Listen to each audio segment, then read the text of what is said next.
इस पे जो फोर्स लग रहा था, अभी हम पिछले क्वेश्चन में देख चुके हैं कितना फोर्स लग रहा था, इस पे जो फोर्स लग रहा था वो जीरो हो जाए, मतलब कि नेट फोर्स तो इस पे इसके कारण इधर आएगा और क्या इसके कारण इधर आएगा, इसके कारण इधर जाएगा, तो नेट फोर्स इस पे इधर लग रहा था, तो हम क्यू को क्या रखें कि उतना ही फोर्स इधर लग जाए जिसके कारण इसके ऊपर नेट फोर्स जीरो हो जाए।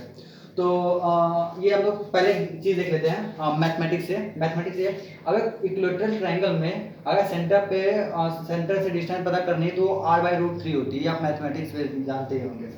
तो यहाँ पे चलाते हैं, यहाँ पे लगाते हैं। पिछले क्वेश्चन से हम देख सकते हैं कि हमारा f इसके ऊपर कितना फोर्स लगता है, f बराबर है √3kq²/r²। ये हम पिछले क्वेश्चन से देख सकते हैं, पिछले क्वेश्चन में ऐसा हुआ है। तो यहाँ पे कितना f डैश लग जाए कि यहाँ पे नेट फोर्स जीरो हो जाए। अगर इस पे f ऊपर लग रहा है तो f डैश कितना हो जाए कि इस पे नेट फोर्स जीरो हो जाए। तो कूलम्ब्स का इस पे भी लगाते हैं, इन दोनों के बीच में कूलम्ब्स लगाते हैं, और अगर इन दोनों के बीच में कूलम्ब्स लगाते हैं तो हमारा फोर्स f डैश क्या हो जाएगा, f डैश हो जाएगा कि capital Q into small q upon r/√3 का होल स्क्वायर। ये आपको समझ में आ गया होगा। और टू नाउ फोर्स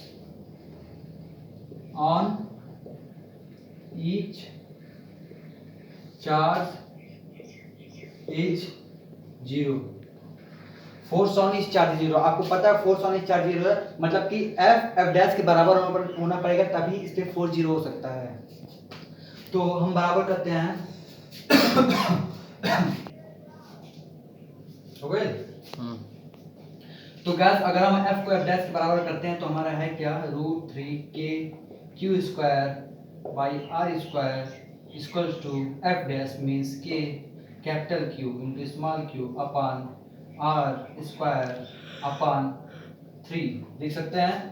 तो अब हम कैंसिलेशन शुरू करते हैं, r² से r² कट जाएगा, q² से सॉरी ये q एक q कट जाएगा, ये k कट जाएगा, हमारे पास बचेगा क्या, हम लिख सकते हैं q/3 नहीं sorry 3 into q is equals to √3q, ये लिख सकते हैं।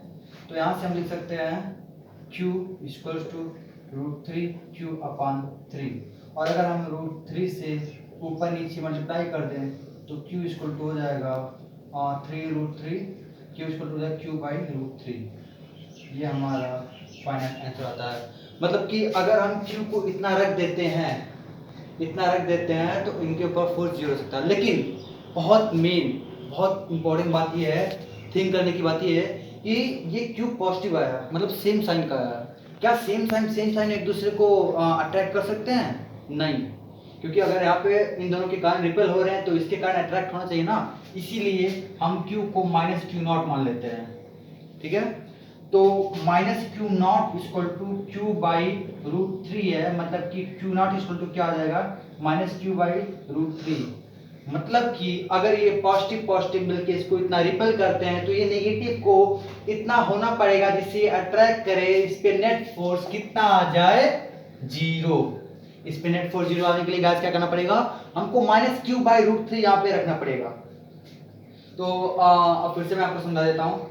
यहाँ पे पॉजिटिव सपोज किया है, यहाँ पे हम नेगेटिव भी ले सकते हैं, यहाँ पे माइनस रखेंगे तो ये जो चार्ज है हमारा वो आ जाएगा +q/√3। तो ये बहुत ही इंपॉर्टेंट क्वेश्चन है, इससे आपके कई कॉन्सेप्ट क्लियर हो जाएंगे। क्या चार्ज के बीच में दूरी से कूलम्ब्स लॉ सब कुछ क्लियर हो जाएगा। स्टॉप। तो गाइस आपके आगे पिछला क्वेश्चन ट्रायंगल था, अब ये क्वेश्चन था स्क्वायर। सेम कॉन्सेप्ट लगेगा, कुछ भी नहीं अलग है, एकदम सेम है। आप लोग ट्राई करिए फिर मैं बताता हूँ स्टार्टिंग। तो गाइस आप मेरे ख्याल से आपने ट्राई किया होगा। तो ये चार्ज है Q, ये इस Q पे कितना फोर्स लगाएगा, जो भी लगाएगा, इधर लगाएगा F, मान लेते हैं F1 लगाएगा।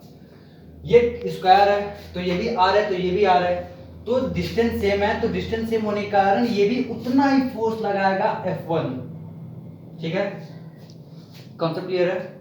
अब पिछले वाले क्वेश्चन से जैसे हम लोग किए हैं, पिछले वाले क्वेश्चन से अगर रिलेट किया जाए तो ये F1 sin 30 इधर आएगा, सॉरी आपको दिखा देता हूँ, ये 90 है, अगर ये 90 है तो ये 45 होगा, ठीक है गाइस। अगर ये 45 है तो ये F1 cos 45, F1 cos 45 इधर आएगा, वैसे ही F1 cos 45 इसका भी इधर आएगा, और F1 sin 45 और F1 sin 45 अपोजिट है दोनों, इसके कारण दोनों एक दूसरे से कैंसिल हो जाएंगे। तो हमारे पास अब बचेगा क्या, हमारे पास बचेगा 2F1 cos 45, ठीक है गाइस। कैसे, फिर से समझाऊं, ये F1 है, ये F1 है, ऐसे था फोर्स, ये था 45 डिग्री, ये था 45 डिग्री था। तो अगर ये F1 है, ये F1 है, अगर ये F1 है तो उसके जस्ट सेकंड में क्या लिख सकते हैं, F1 cos 45 लिख सकते हैं कि नहीं। F1 है तो F1 के जस्ट क्या लिख सकते हैं, F1 cos 45। अगर F1 cos 45 हो तो ये हो जाएगा F1 sin 45। कंफ्यूज मत होइए आप लोग, कंफ्यूज मत होइए, फिगर देखे कंफ्यूज मत होइए, ये खुद का कॉन्सेप्ट लगाइए कि अगर ऐसे, अगर कोई वेक्टर ऐसे था, मैं F1 को ऐसे दिखा दे रहा हूँ, ये जो F1 है मैं उसको यहाँ पे ऐसे दिखा दे रहा हूँ, क्योंकि कई बच्चे कंफ्यूज हो जाते हैं कि ऐसे फिगर में तो ये रिजल्टेंट वेक्टर होता है, तो ये रिजल्टेंट वेक्टर नहीं है, अभी हम इसको तोड़ रहे हैं, तोड़ने के बाद ये रिजल्टेंट वेक्टर बनेगा। तो ये F1 हो गया, ये F1 हो गया। अब इस F1 से कैसे है, 45 है ना, तो अगर ये 45 है, आपको ऊपर ही करके दिखा देता हूँ, ये ऊपर साइड में से 45 है, अगर ये 45 है, अगर ये 45 है तो स्टॉप। तो गाइस आप यहाँ से देख सकते हैं, ये हो जाएगा 2F1 cos 45 sin 45 sin 45 एक दूसरे कैंसिल हो जाएंगे, तो 2F1 cos 45 हो गया। तो इस चार्ज के कारण ये 2F1 cos 45 आया, लेकिन गाइस आप एक चार्ज को बोल रहे हैं, ये यहाँ पे बैठा हुआ है, ये कहेगा कि मुझे क्यों नहीं लिए, मैं भी तो एक चार्ज सिस्टम हूँ, कैसे, यहाँ पे जो चार्ज Q है इन दोनों के बीच में भी तो फोर्सेस लगेगा कूलम्ब्स लॉ के अकॉर्डिंग। तो करते हैं Q and Q, पहले तो हमको ये डिस्टेंस पता करनी है, जो बेसिक मैथमेटिक्स है सबको पता होगी। अगर ये R है, ये R है, परपेंडिकुलर हाइपोटेनस परपेंडिकुलर बेस मान लेते हैं, बेस परपेंडिकुलर, तो अगर ये R है, ये R है, तो ये कितना हो जाएगा, under root R square plus R square means root 2R। क्या सब लोग एग्री करते हैं। तो इसके बीच का डिस्टेंस कितना आ गया, रूट 2R। इसके कारण जो फोर्स लग रहा है उसको मान लेते हैं F2। F2 कैलकुलेट करते हैं, F2 कितना आएगा, F2 इक्वल टू आएगा K Q into Q upon root 2R का होल स्क्वायर। तो हमारा F नेट कितना आ जाएगा, F नेट कितना आ जाएगा, F नेट मीन्स ये चार्ज इस पे लगाया F1, ये चार्ज इस पे लगाया F1, इनका इन दोनों F1 के रिजल्टेंट है 2F1 cos 45, ये चार्ज इस पे लगाया F2, तो टोटल इस पे फोर्स कितना लगा, F2 plus 2F1 cos 45। F2 कितना आया है, KQ square upon 2R square in plus 2 times F1 कितना है, Q square upon KQ square upon R square into cos 45। cos 45 कितना होता है, 1/√2। तो आप यहाँ से सॉल्व कर लीजिएगा, आपका आंसर आ जाएगा। मास्टर जी पकड़िए। तो गाइस आपके सामने पिछले क्वेश्चन जो ट्रायंगल का सेकंड वाला क्वेश्चन था कि उसमें यहाँ पे कौन सा चार्ज रखा है, कितना चार्ज रखा है, कितना मैग्नीट्यूड का चार्ज रखा जाए कि इस पे फोर्स या फिर इस पे या फिर इस पे या फिर इस पे फोर्स जीरो हो जाए। तो फिर से सेम कॉन्सेप्ट लगाते हैं। हमारा F नेट कितना आया था, F नेट हमारा आया था सॉल्व करने पे, जो भी आया हो वो आता है F2 प्लस 2F1 cos 45। तो हमको ऐसा फोर्स रखना है जो इस यहाँ पे फोर्स जीरो कर दे। यहाँ पे फोर्स जीरो करने के लिए क्या होगा कि हमारा जो F2 प्लस 2F1 cos 45 है वो बराबर हो जाए कितने के, ये कितना चार्ज है Q, ये कितना है Q, K इंटू क्यू अपान, अब इनके बीच की दूरी ये रहा, तो वो अगर √2R था तो ये कितना हो जाएगा, क्योंकि स्क्वायर है तो जाहिर सी बात है ये हो जाएगा √2/2 का होल स्क्वायर। ठीक है, तो अगर आप इसको सॉल्व कर लेंगे तो आपका Q आ जाएगा, स्टॉप, ये तो आपका वैल्यू Q का वैल्यू यहाँ पे इतना आ जाएगा। और फिर से मैं आपको वार्न करता हूँ कि दोनों फोर्स क्या कहते हैं सेम साइन के नहीं हो सकते, क्योंकि अगर सेम साइन के होंगे तो रिजल्टेंट जीरो होगा ही नहीं, ये इम्पॉसिबल है। क्यों? क्योंकि अगर ये भी पॉजिटिव पॉजिटिव रहेगा तो पॉजिटिव पॉजिटिव रिपल करेगा। तो इसलिए Q बराबर माइनस क्यू नॉट आप पुट कर दीजिए। अगर माइनस क्यू नॉट पुट कर देते हैं तो minus Q naught equal to इतना आएगा, तो आपका क्यू नॉट इक्वल टू कितना आ जाएगा, क्यू नॉट इक्वल टू हो जाएगा माइनस क्यू 1/√2 प्लस 1/4। तो ये क्वेश्चन आपका कंप्लीट होता है बंद। तो गाइस अब हम पढ़ते हैं CL Coulomb's law in vector form. Vector form पढ़ना ऑब्वियसली जरूरी है।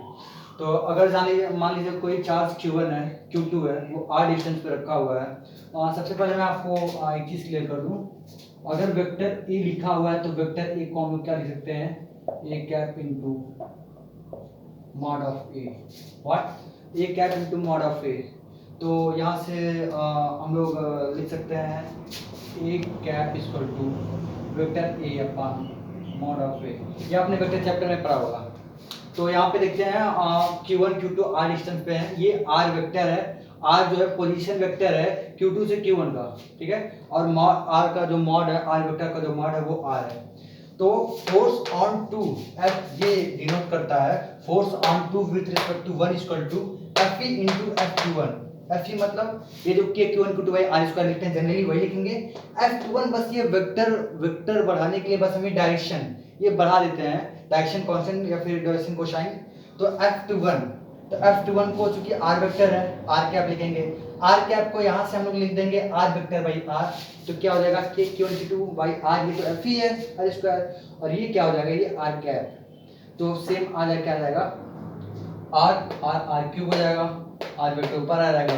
साइन पुट करते हैं यहाँ पे, चार्ज की साइन पुट करते हैं फोर्स कैलकुलेट करने में। और यहाँ पे ये कंफ्यूज मत होइएगा कि ये फोर्स जो है वो इनवर्सली प्रोपोर्शनल है r क्यूब की, फोर्स इनवर्सली प्रोपोर्शनल है r स्क्वायर की, क्योंकि जब इसको हम सॉल्व करेंगे तो r स्क्वायर ही आएगा। और r पोजीशन वेक्टर है फ्रॉम Q2 टू Q1। और एक चीज और बता दूं, वेक्टर फॉर्म में force on 2 with respect to 1 को हम लिख सकते हैं minus force on 1 with respect to 2। ये आप नोट कर लीजिए, नोट्स आप लोग का तैयार होना चाहिए। तो गाइस अब हम लोग पढ़ते हैं सुपरपोजिशन प्रिंसिपल। सुपरपोजिशन मतलब सम एडिशन ये कर देना, ठीक है। तो गाइस हम शुरू करते हैं सुपरपोजिशन प्रिंसिपल। सुपरपोजिशन प्रिंसिपल में मान लीजिए अगर आपके पास कोई चार्ज Q1 है, Q2 है, Q3 Q4 है, Q5 है, Qn है, इतने सारे चार्ज हैं। तो अगर किसी एक पे अगर आपको फोर्स लिखना है तो आप ऐसे लिख सकते हैं, फोर्स F1 बराबर लिख सकते हैं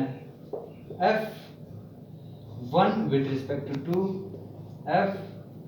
F1 with respect to 3, F1 with respect to 4, ऐसे ऐसे ऐसे ऐसे ऐसे F1 with respect to n।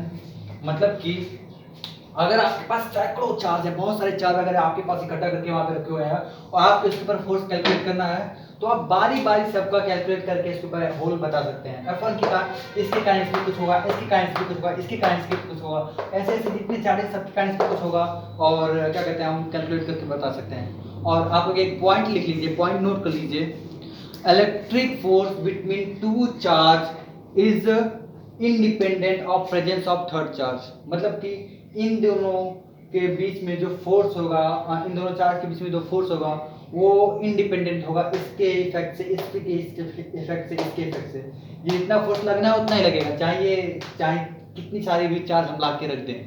Thank you guys. अब हम लोग पढ़ते हैं ELOF। ELOF means electric line of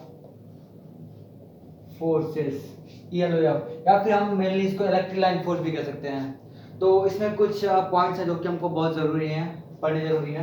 तो सबसे पहला पॉइंट हमारा है कि अगर कोई इलेक्ट्रिक फील्ड लाइन है, ऐसे ही मान लीजिए ऐसे कोई इलेक्ट्रिक फील्ड लाइन है, तो अगर हम किसी पॉइंट पे टेंजेंट डालते हैं तो वो टेंजेंट जो होता है वो हमें इंटेंसिटी का डायरेक्शन देता है। क्या कि अगर किसी इलेक्ट्रिक फील्ड लाइन में हम टेंजेंट डालते हैं तो हमें इलेक्ट्रिक फील्ड इंटेंसिटी का डायरेक्शन देता है।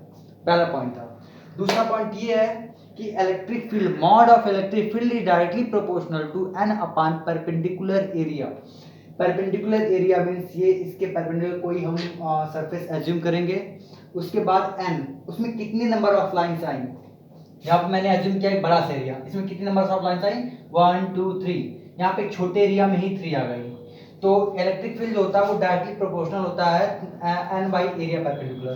तो n तो सेम है लेकिन एरिया ये ज़्यादा है, ये ज़्यादा है, और ये अगर ज़्यादा है तो इलेक्ट्रिक फील्ड कम होगा। तो मतलब ये ग्रेटर देन ईवी, ये आप थिंक कर सकते हैं, ये ग्रेटर देन ईवी।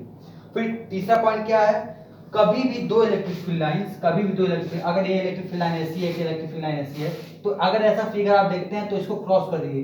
कभी भी ये पॉसिबल हो ही नहीं सकता कि दो इलेक्ट्रिक फील्ड लाइन आपस में क्रॉस कर जाएं, ये कभी भी नहीं पॉसिबल है। क्यों? क्योंकि ये यहाँ पे दो डायरेक्शन मिल जाएगा, इलेक्ट्रिक फील्ड लाइन का दो डायरेक्शन मिल जाएगा, इलेक्ट्रिक फील्ड इंटेंसिटी का दो डायरेक्शन मिल जाएगा, जो कि पॉसिबल है ही नहीं। और चौथा पॉइंट क्या है कि ये इलेक्ट्रिक फील्ड लाइन कभी भी क्लोज लूप नहीं फॉर्म करती हैं। इलेक्ट्रिक फील्ड लाइन कंजर्वेटिव होती हैं, क्लोज लूप कभी नहीं फॉर्म करती हैं। इलेक्ट्रिक लाइन सॉरी, अब हम लोग पढ़ते हैं यहाँ पांचवा क्या है, इलेक्ट्रिक फील्ड लाइन जो होती हैं वो ओरिजिनेट होती हैं इनफाइनाइट से या फिर इंड होती हैं उस पॉइंट पे, ठीक है। Electric field line originate either from positive charge और फ्रॉम इनफाइनाइट, मतलब कि प्लस क्यू है, ये अपने अगल बगल ऐसा फील्ड लाइन बनाता है, ठीक है। ये अवे करता है, ये पॉजिटिव चार्ज अवे करता है, इससे इलेक्ट्रिक फील्ड लाइन अवे होती हैं। तो हम लोग क्या कह सकते हैं, electric field line originate from infinite या फिर ओरिजिनेट फ्रॉम पॉजिटिव चार्ज, ये कह सकते हैं, ठीक है। और from infinite and it's terminate either eight negative charge negative, या फिर अगर नेगेटिव चार्ज के कारण देखें, नेगेटिव चार्ज के कारण, तो नेगेटिव चार्ज के कारण इलेक्ट्रिक फील्ड लाइन ऐसी होती है, पॉजिटिव चार्ज धकेलता है, नेगेटिव चार्ज खींचता है, तो इसके कारण जो फोर्स होगा वो इधर होगा अट्रैक्टिव, इलेक्ट्रिक फील्ड लाइन से होगा। तो हम लोग ये कह सकते हैं कि जो इलेक्ट्रिक फील्ड लाइन होती है वो टर्मिनेट होती है नेगेटिव चार्ज पे या फिर इनफिनिटी पे। Okay guys, thank you. Guys, पांचवा पॉइंट हमारे पास ये है कि इलेक्ट्रिक फील्ड लाइंस ब्रेक नहीं हो सकती। मतलब अगर कोई चार्ज फ्री रीजन है, मतलब कि वहाँ पे अगर कोई चार्ज नहीं रखा हुआ है, तो जो इलेक्ट्रिक फील्ड लाइंस होगी वो बीच में यहाँ पे ब्रेक नहीं हो सकती। अगर ऐसा कहीं है तो ये नॉट पॉसिबल है, नॉट पॉसिबल। क्यों? क्योंकि अगर चार्ज फ्री रीजन हो तो आप इलेक्ट्रिक फील्ड लाइन टूट नहीं सकती। और मैं आपको एक बात और बता रहा हूँ कि अगर आपकी इलेक्ट्रिक फील्ड लाइन ऐसी है, ऐसी है, ऐसी है, ऐसी है, अगर आपकी इलेक्ट्रिक फील्ड लाइन ऐसी है, तो अगर हम किसी चार्ज को यहाँ पे छोड़ते हैं, तो इस चार्ज को अगर यहाँ पे छोड़ देंगे तो ये तो इसके ऊपर इधर फोर्स लगाएगी, इधर अपने टेंजेंट के लॉन्ग, ये इसके ऊपर इधर फोर्स लगाएगी, और आगे ये इसके ऊपर इधर फोर्स लगाएगा। रुक। तो गाइस, अगर हम चार्ज को रिलीज करते हैं, किसी चार्ज को अगर हम रिलीज करते हैं इलेक्ट्रिक फील्ड लाइन में, और अगर ये लाइन स्ट्रेट नहीं है तो ये इलेक्ट्रिक फील्ड लाइन के अलॉन्ग मूव नहीं करेगा। ये अगर यहाँ पे छोड़ते हैं तो ये इधर मूव नहीं करेगा, ये स्लाइटली डिफर हो जाएगा इधर, क्योंकि इसके हर पॉइंट पे इधर टेंजेंट के अलॉन्ग फोर्स लगेगा, तो ऐसे इसका पाथ ऐसे हो जाएगा, ठीक है गाइस। और मैं आपको एक चीज़ बता दूं, कई बच्चों का डाउट है फ्लक्स में, इसलिए फ्लक्स पे कुछ जा रहा हूँ मैं। फ्लक्स के बारे में पढ़ाऊंगा नहीं, बस बेसिक इन्फॉर्मेशन दूंगा। फ्लक्स का एक क्वेश्चन है